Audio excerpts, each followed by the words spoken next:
Bible का जो माने पवित्र आत्मा को पाइछन्ति से माने साधारण व्यक्ति को पाइ नांति से माने ईश्वर को पाइछन्ति बाइबल का जे पुत्र को पाइछि से जीवन पाइछि प्रभु यीशु कहले जे मते देखि अछि से ईश्वर को जदि आपण माने यीशु को पाइछन्ति ईश्वर को आपण माने पाइछन्ति आपण माने जेतबे चालू छन्ति आपण माने मनुष्य भाବରେ चालू नाहंती किंतु आपण मानकर भितरे ईश्वर वास करूछन्ति ओ हालेलुया जदि क्रिश्चियन लोक माने ए आलोक तांकर मन रे जदि मन में लड्डू फुटा बोला बोली मन रे जदि ज्योति प्रकाशित होइछबो से केबे मध्ये निराश रे बंची पारबा नै शैतान केबे मध्ये ता ऊपर प्रभाव पकाई पारबा नै से नॉर्मल निजको भाबने साधारण निजको भाबिबो नै से असाधारण व्यक्ति भाव काहे कि ना से विश्वास करूछि ईश्वर मठारे वास करूछ हालेलुया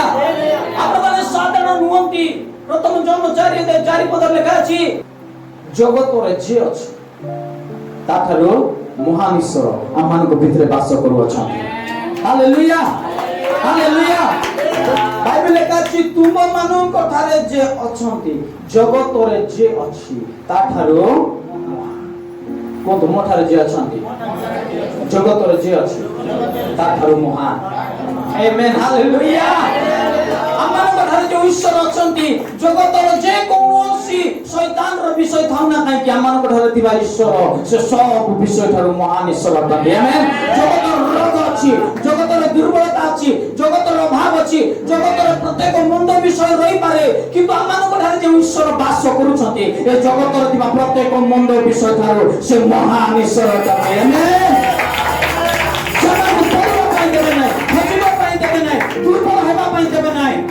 से महान ईश्वर अटंती ओ हालेलुया महान ईश्वर आपण माने महान ईश्वर को पुत्र कन्या माने अटंती आपण माने साधारण नुहंती निजको साधारण मने करंती ओ हालेलुया हालेलुया हालेलुया हालेलुया जेबे लाजर असुस्थ थिले रोग रे थिले लाजरंकर भौणी माने प्रभु यीशु को खबर पठाइले जे प्रभु यीशु लाजर रोग अवस्था रे अछि आसंतु ता पई प्रार्थना करंतु ताकु सुस्थ करंतु किंतु प्रभु यीशु बाइबल लेखा अछि सुनी कि मध्य से गले ना लेट गले जेतबे लाजर रोग रे मरि गले मोला पर 4 दिन पर प्रभु यीशु ख्रीष्ट लाजर को गृह रे जाउछन जेतबे प्रभु यीशु ख्रीष्ट को एमानकर भौणी माने देखुछंती से माने कांदीबा पई लागुछन प्रभु जदि तमे शीघ्र आसी थांतो आमानकर भाई आज मरि न थांता किंतु बाइबल लेखा अछि प्रभु यीशु ख्रीष्ट से मान को कहउछंती जे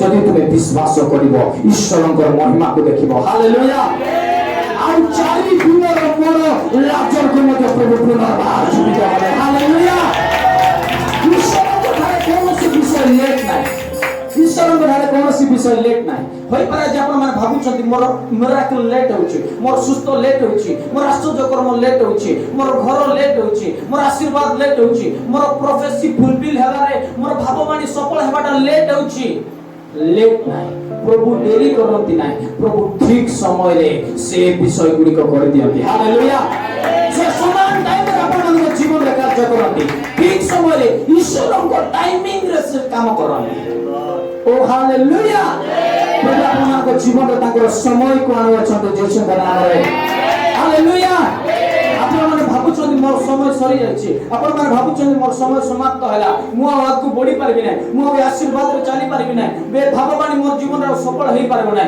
मु आपण मान कहबा पांचा ईश्वरंकर समय आपण मान घर उपस्थित होछि जेसु नाम रे हालेलुया जेता ईश्वरंकर समय उपस्थित होबा मान को जीवन रे कोनोसी मनुष्यर मुख खोली पारे मनुष्यर मुख बंद होइछि मनुष्यर चिंताधारा बंद होइछि से माने भाभी मध्य पारे नै जिंस केंति हला लाजर जते बेले कोबर रु बाहर देला लोक माने तर्क मध्य लगाई पारे साइंटिस्ट काम देबो नै डॉक्टर मध्य चुप केंति हला हालेलुया अनेक समय रे माने भाबी ताऊ काहे कि मो प्रार्थना रो उत्तर प्रभु देउ नांती अनेक दिन धारू मु प्रार्थना करछि प्रभु काहे कि मो प्रार्थना उत्तर देउ नांती जदि आपण मानकर प्रार्थना रो उत्तर लेट होछि मने करतो तमर देई प्रभु महान विषय को उत्पन्न करलो छथि महान विषय करलो छथि हालेलुया से दिन खाना रो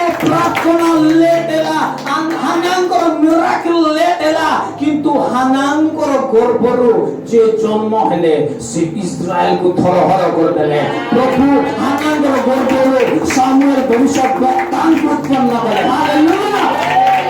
ଯଦି ଆପଣମାନଙ୍କର ଆଶ୍ଚର୍ଯ୍ୟକର ଆପଣମାନଙ୍କର ମିରାକେଲ ଆପଣମାନଙ୍କର ସୁସ୍ଥତା ଲେଟ୍ ହେଉଛି, ଜାଣନ୍ତୁ ଯେ ତୁମଠାରୁ ଗୋଟେ ମହାନ ସାକ୍ଷ୍ୟ ଉତ୍ପନ୍ନ ହେଉଅଛି। ଆମେନ୍। ହାଲେଲୁୟା। ପ୍ରଭୁ ଯୀଶୁ ଖ୍ରୀଷ୍ଟ କାହିଁକି 3 ଦିନ ପରେ ଉଠିଲେ? ପ୍ରଭୁ ଯୀଶୁ ଖ୍ରୀଷ୍ଟ 3 ଦିନ ପରେ ଉଠିବାର କାରଣ ହେଉଛି ଇସ୍ରାଏଲ ଲୋକମାନେ ବିଶ୍ୱାସ କରନ୍ତି ଯେ ଯେତେବେଳେ ଲୋକମାନେ ମରିଯାଆନ୍ତି, ମଲା ପରେ ପ୍ରଥମ ଦିନରେ ତାଙ୍କର ଆତ୍ମା ତାଙ୍କଠାରୁ ବାହାରି ଯିବ ନାହିଁ, ତାଙ୍କର ଆତ୍ମା ତାଙ୍କଠାରେ ହିଁ ଥିବ। ଦ୍ୱିତୀୟ ଦିନରେ ମଧ୍ୟ ତାଙ୍କର ଆତ୍ମା ପୁରା କମ୍ପ୍ଲିଟଲି ପୁରାପୁରି ଯିବ ନାହିଁ। ଦ୍ୱିତୀୟ ଦିନରେ ମଧ୍ୟ ଆତ୍ମା ଟିକେ ଘୁରି ବୁଲିଥିବ।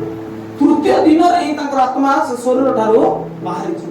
କିନ୍ତୁ ପ୍ରଭୁ ଯୀଶୁ କହିଲେ ଗୋଟେ ଦିନରେ ନାହିଁ, 2 ଦିନରେ ନାହିଁ, 3 ଦିନ ପରେ ମୁଁ ଉଠିକରି ଦେଖାଇବି ଯେ ମୋର ଆତ୍ମା ଯାଇଥିଲା ଏବଂ ପୁନର୍ବାର ପ୍ରବେଶ କଲା। ମୁଁ ମୃତ୍ୟୁ ହେଲି, ପୁନର୍ବାର ଜୀବିତ ହେଲି। ହାଲେଲୁୟା। ହାଲେଲୁୟା। ଆଜି ଯୋଉ ଆପଣମାନେ ପରିସ୍ଥିତିରେ ଅଛନ୍ତି, ଅଭାବରେ ଅଛନ୍ତି, ହୋଇପାରେ ଲୋକମାନେ ଭାବୁଛନ୍ତି ଯେ ଏଠି ହେଲେ ଭାରି ହେବ, ଏଠି ହେଲେ ଭାରି ହେବ।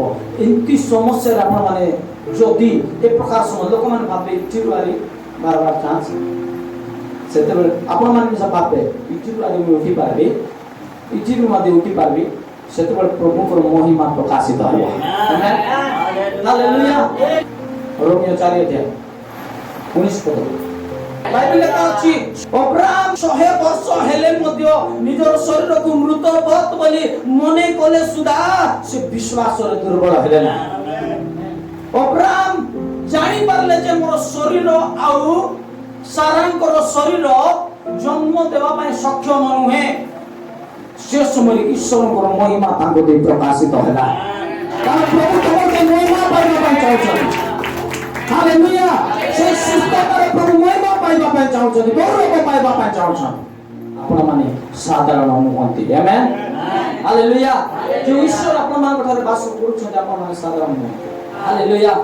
ମୁଁ ଆପଣମାନଙ୍କୁ କହିବା ପାଇଁ ଚାହେଁ, ଗୋଟେ ସାଧାରଣ ମଣିଷ ଅସାଧାରଣ କାମ କରିପାରିବ ଯେତେବେଳେ ପବିତ୍ର ଆତ୍ମା ତାର ପ୍ରବେଶ କରନ୍ତି ଏବଂ ପବିତ୍ର ଆତ୍ମାରେ ସେ ପୂର୍ଣ୍ଣ ହୋଇ ଅଭିଷେକରେ ପୂର୍ଣ୍ଣ ହୋଇ ଯେତେବେଳେ ଚାଲିବା ପାଇଁ ଆରମ୍ଭ କରିବ, ତାହାଠି ଆଶ୍ଚର୍ଯ୍ୟ କର୍ମ, ଚିହ୍ନ, ଚମତ୍କାର, ଅଦ୍ଭୁତ କର୍ମ ପ୍ରଭୁ କରିଯିବେ ଯୀଶୁଙ୍କ ନାମରେ।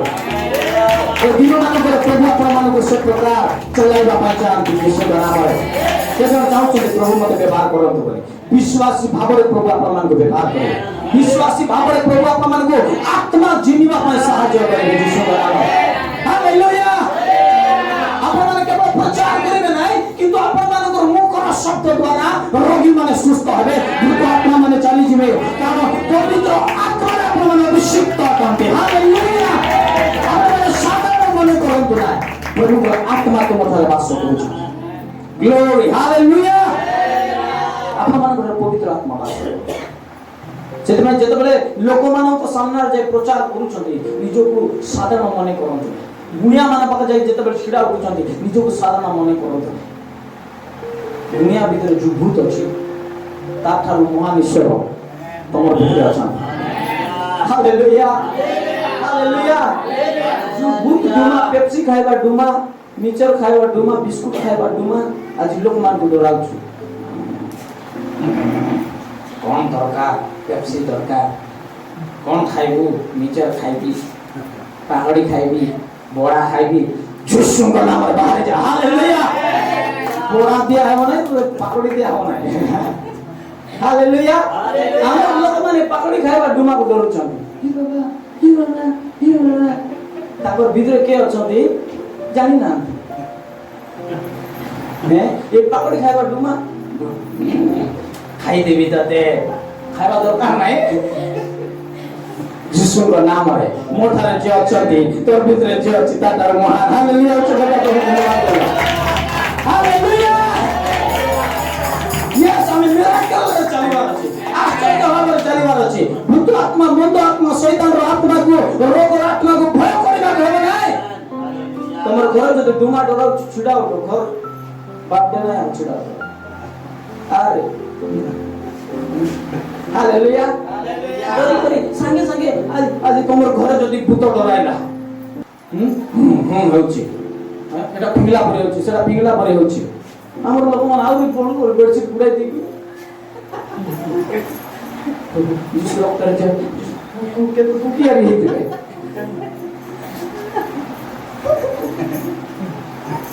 ସାଙ୍ଗେ ସାଙ୍ଗେ ମୋବାଇଲ କାଢ଼ିବେ, ଆଜ୍ଞାକୁ ବେଗି ଫୋନ କରବା, ଆଜ୍ଞାକୁ ବେଗି ଫୋନ କରବା। ତୁମର ଭିତରେ ଯିଏ ଅଛନ୍ତି, ଜଗତରେ ଯିଏ ଅଛି ତାଠାରୁ ମହାନ। ହାଲେଲୁୟା।